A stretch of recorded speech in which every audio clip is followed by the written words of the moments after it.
So they have to go through that. They work at our thrift stores. So that's another one of our divisions that I'll get into in a minute. But they work at our thrift stores for employment. They work full time. These are very busy individuals. We try to keep pretty much every single day, every minute of every day packed for them. So they go to work, they get up, they have to be up by 6, go to work, come home. They usually all have to cook dinner. They rotate cooking dinner for the house. They cook dinner and then they go to Bible study. And then after that, they have about an hour, hour and a half for any chores they have to do, any, like homework assignments that they have to do for classes or anything. So it's a pretty well-structured program. It's come a long way since 1992. And we have individual counseling that they can participate in now too, which is awesome. We just added that this year. So I would say that's our first division that began from Liberty Ministries. And then we have another division that is primarily focused on in-prison ministry and then coming out of like into the community type ministry, but maybe those that aren't a fit for our residential program. And we also have services that focus on the families, so spouses, girlfriends, whatever it may be, and children of those recently released from prison. I think I shared this with Josh, one of our cool new programs that we started it's called FACT. So it's fathers and children together. So it's kind of twofold. So we receive the mothers that drop off their kids at the prison for a visit with their fathers. So the women come on site. They have like a co-parenting class led by someone. So they learn how to co-parent, they enjoy a warm meal all together while they wait for their kids. And then the children go and they meet with their father and they have someone that's been teaching the father how to be a father in prison. So they get that time to kind of practice their skills. They go through that class with their children and then there's actually graduation. So I believe that was like last Thursday night. So the fathers and children can kind of graduate this program together on what it means to have that father-child relationship. I bet that's got to be a charged moment. Yeah, yeah, it's pretty cool. I wish I could go in for one of the graduations. Unfortunately, it takes a lot of background checks and everything, Yeah. but yeah, so I think that's one of our coolest programs we have right now in the prison and community. That's kind of both. Um, so yeah, those are our two what we would call like ministry divisions. So not profit seeking at all. And those are kind of where we began. And then our founders quickly realized that, while we had great churches and organizations supporting us, that's awesome, but that's not really sustainable, especially for the magnitude of work that they wanted to do going forward. So that was when we began this thrift store model. So we started out with one little thrift store right across the street from where I am now, from where First Residential program is. And we had a couple of the guys in the program then work there. We had one store manager and we're just able to get some extra funds that we needed to be able to continue to expand our programs and really go in the direction that we felt like God was calling us to go in. And now fast forward to 2024, we have 7 very large stores. We're one of the largest thrift store chains in Pennsylvania.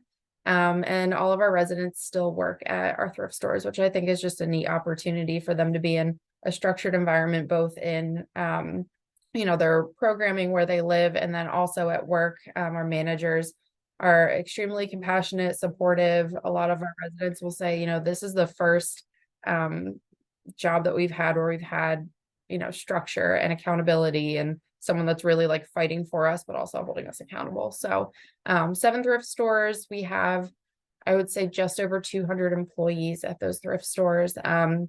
And that again is another huge mission field. I would say, even though our prison ministries and residential aftercare are at the forefront of kind of what we portray, like our thrift stores might even be more of, ministry opportunity. We have, I would say, about 75% of our staff have either been incarcerated or their lives have been touched by incarceration in some way, shape, or form.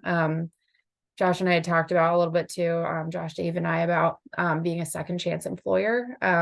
A lot of companies kind of have that on their, I don't know if it's part of their mission statement or on their hiring website on Indeed as kind of like a little box that they check, like, yeah, we're a second chance employer. We'll hire anyone with a background. But we kind of take that seriously and take it probably to a next level.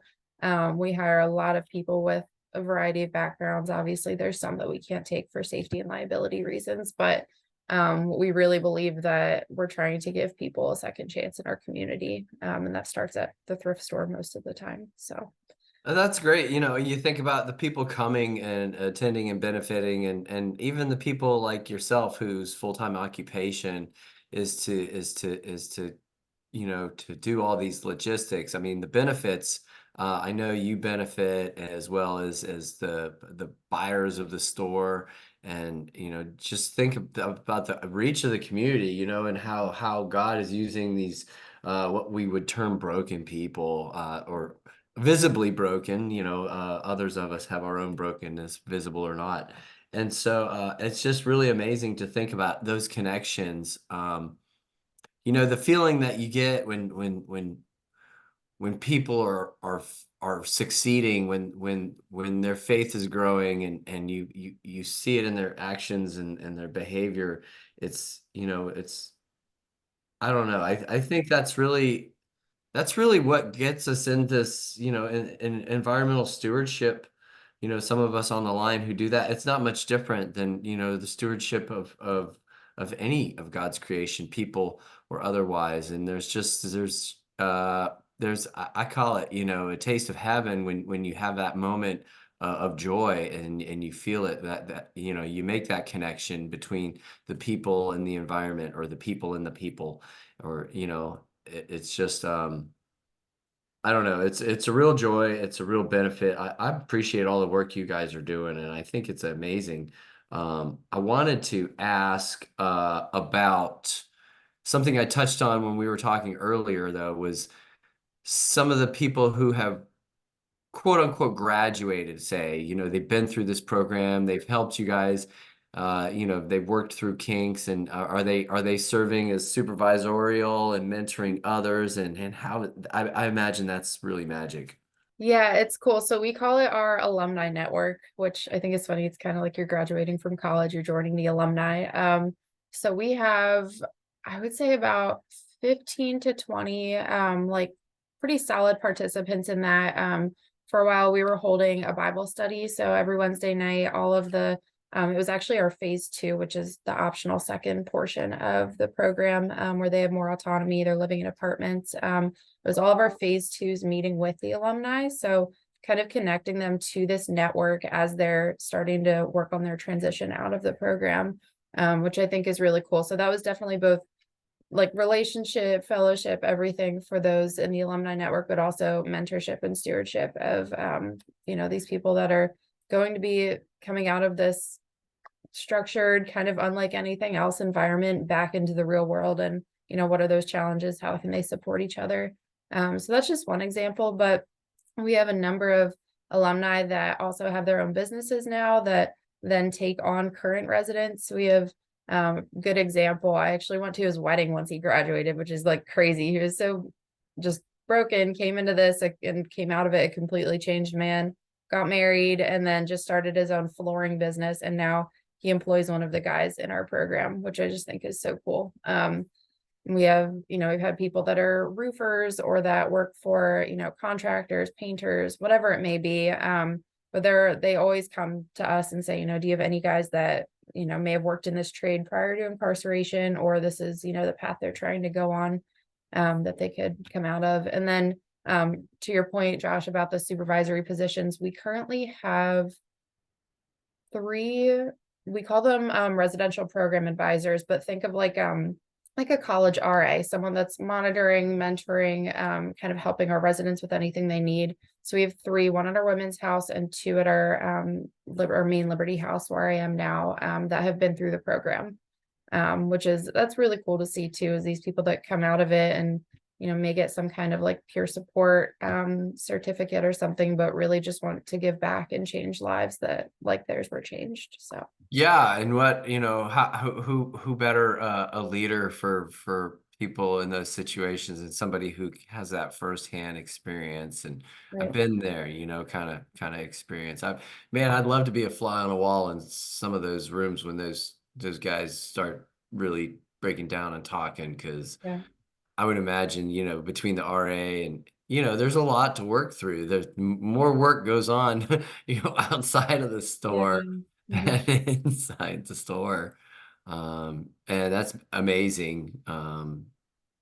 Sometimes we even think, oh yeah, once people end up in the prison system, they're forever broken, and I don't know, untangling that. I don't know if it's untangling the challenges of a misguided youth or society and how it's shaped in despair, how it's creeped into everyone's life, or if it's the correctional system itself. I mean, there's a lot of factors in some of these situations that are being, these individuals' lives, and it seems like it would be almost too hard to untangle, and therefore probably even for that reason better suited for faith. Sure. Yeah, Logic and absolutely. reasoning doesn't have a place here anymore, Mhm. and so maybe that's great.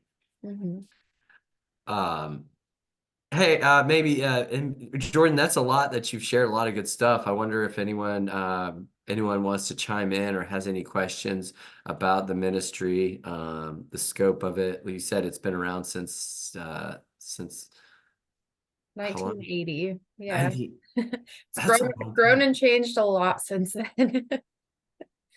Yeah. Um, that's a long time, and it sounds like a very robust organization now with connections, with gas in the tank and fuel in the tank. It almost seems like, to me, it seems like administration, and I use that word very vaguely. And when I say administration, I mean all of the logistics, all of the legal pathways that you have to go to get someone in the program, and the vetting, the wellness vetting, and all of that. It just seems like that administration could sometimes kind of get in the way and block, kind of like we see it in our industry. Sometimes the ends gets in the ways of the means. But do you experience that hurdle in order? Yeah, a little bit. I probably experience it more with our employees than I do with, our residents. I think with the residents, it's just, you get their first interest letter, you have to pull their docket, their background. There's just so many steps in this process that, they have to kind of check those boxes and make sure that they're good at every level. And I think that can definitely get in the way a little bit. Like you kind of read too much into what they have going on and like, oh, this is too much to handle. Like we can't, there's absolutely no way, like they have such and such a mental health issue or they've been through this, like how could we possibly? But um yeah, we have some pretty awesome people on staff that can see through that and can, have an interview with them and be like, okay, this guy, like he's ready for change. But Yeah. conversely, we also have those that, they go to an interview and they might seem perfect on paper, but then their interview is horrendous and, they're not ready for change. They can talk the talk and, but they can't walk the walk. So yeah, it's hard. Yeah, it seems like it takes a lot of faith at some point on both ends of the Mhm. equation, and that's where the success is, right? Right. Yeah, you have to, they have to be willing to put the work in if we're going to put the work in is kind of how we see it. An example of that too, obviously it's a very difficult demographic to work with. We love to share the success stories. I think that, we're doing really well. We're considered the #1 prison ministry in Pennsylvania, but we've had deaths, we've had overdoses. I got a call last night that one of our guys just ran away. So we have that side of things too, which can be, discouraging. And especially I think for the other residents in the program to see that while they're trying to transform their lives, it's like, "Oh, man, can I really do this?"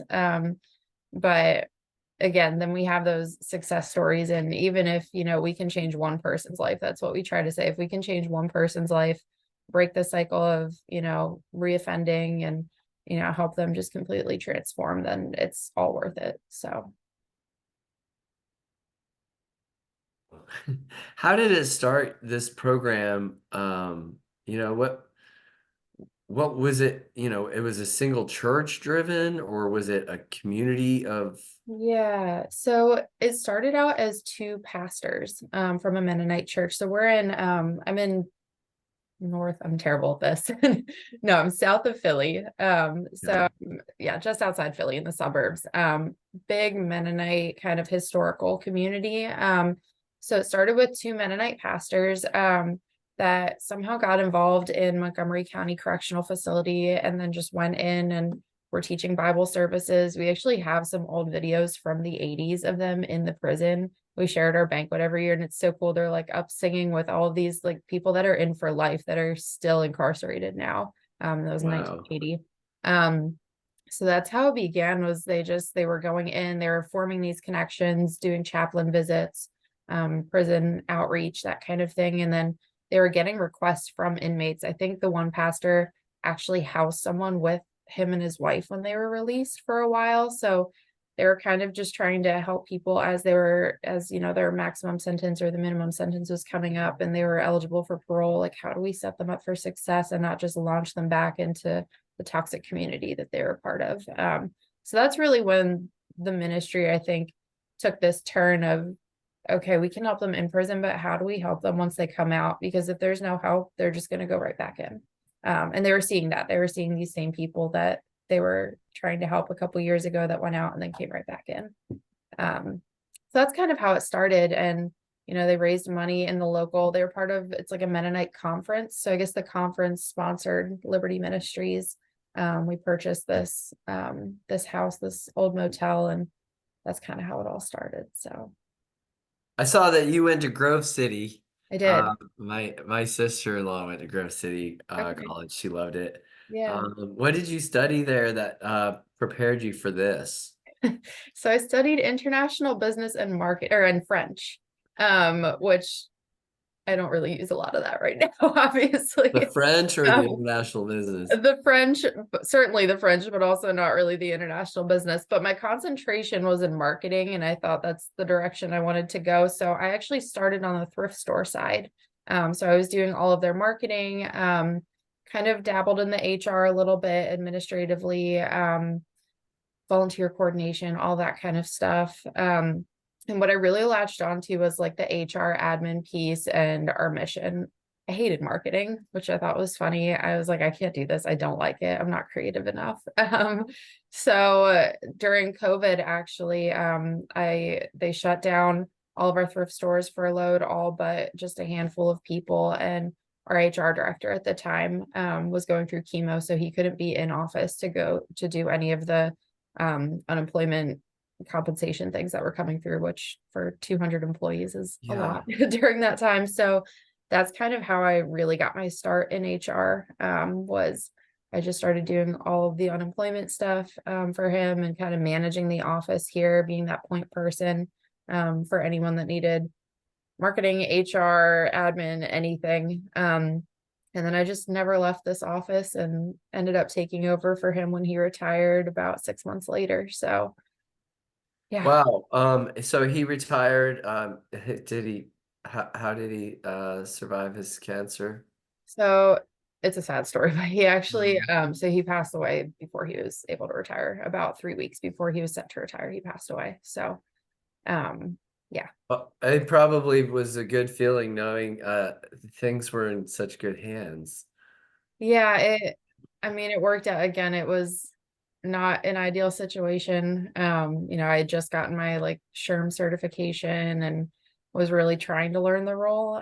So I was glad to be able to kind of take stuff off of his plate so that he could focus. He was in and out a lot just with different treatments. So Yeah. I was glad to be able to do that, but obviously hate that, you know, he put in all of this hard work and then passed before he could enjoy retirement. But Yeah, but he sees it. I got to see it on the upswing. yeah. You guys are really successful, and you guys are doing great works, and Mhm. it's a really good model. You know, I think Dave does a good job at connecting dots. You know, we've had other people speak about good models, not just in ecosystem stewardship. You know, there's more to the world than that. Mhm. And Definitely. so I think what's really great is like we were talking about as you were joining, as you were getting plugged in, um, the element of community and just the importance of that and the whole restoration mindset. It's natural environment that needs restoration. It's our humans. And that, maybe this mechanism of stewardship or your mechanism of stewardship in the community, maybe that's the catalyst we really need. And just focusing not on the answer, but the solutions. I don't know, any other closing thoughts? Or Jordan, do you want to share anything else? Does anybody have further questions? I think this is really great opportunity. I appreciate you coming on and joining the call because it's such a great story. And I'm glad it's recorded because my wife wanted to hear, which is another thing. She's involved in similar stuff, but Awesome. open the floor for any questions or comments or reactions. Very welcome.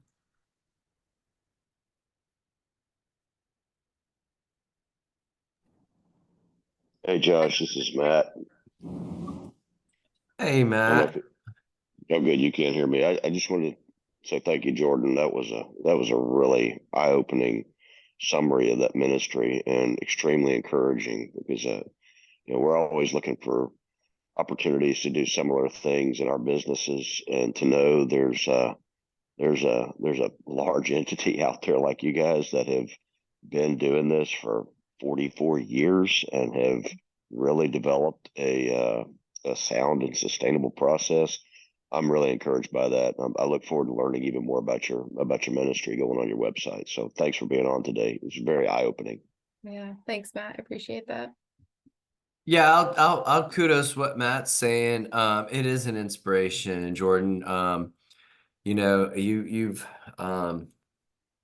your group and your organization has probably been through a myriad of trials and tribulations through the years, including, with the health of the director and I don't know.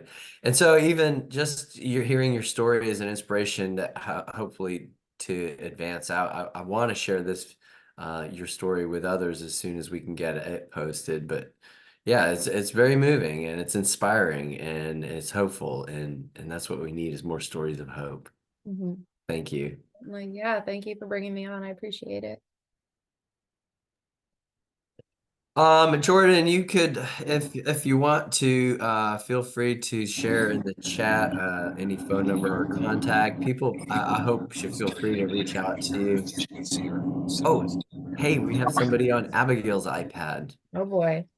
Yeah. Hey, thank you very much, Jordan. We just wanted to say thanks to the kids. Wanted to say hi to you. We can't see you. Yeah, why is your camera not on?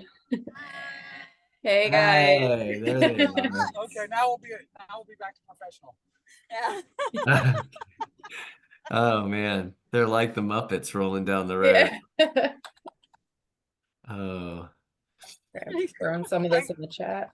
Yeah, thanks for comparing us to the Muppets. I appreciate that. We like the Muppets.